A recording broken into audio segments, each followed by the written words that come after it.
Kur'an yazılırken Arş-ı Rahman'da, Arş-ı Rahman'da Kudret katibinin elindeydi.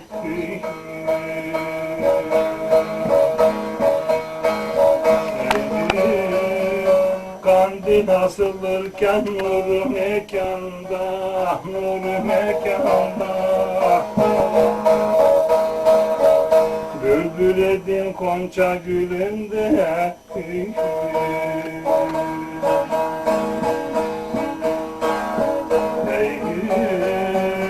Evvel Cebrail'in hak selamında, hak selamında Kırklar meydanında, aşk aleminde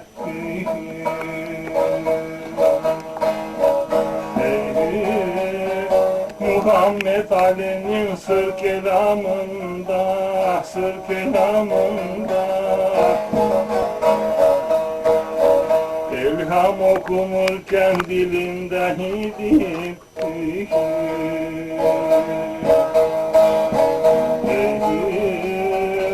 Kırklar arş üstünde kurdular cemi, kurdular cemi Muhabbet erişip sürdüler demi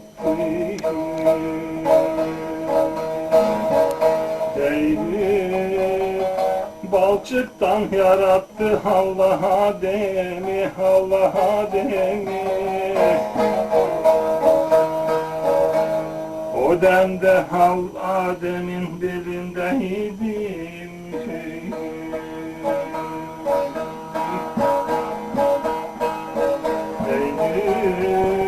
Yunus balık suya daldığı zaman, daldığı zaman Hayber kalesini aldığı zaman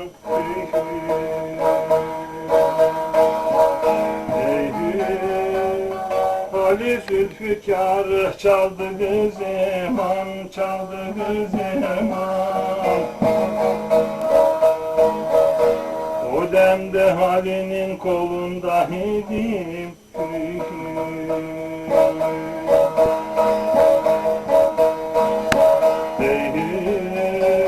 Seyraniyem Heyder aşkın haresi, aşkın haresi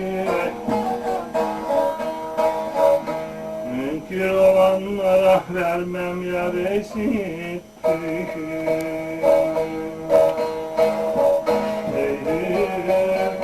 Bir kuşa 80.000 şehrin darısı, 80.000 darısı Tayın verilirken yanındaydım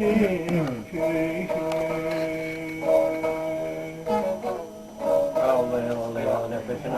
affetsin.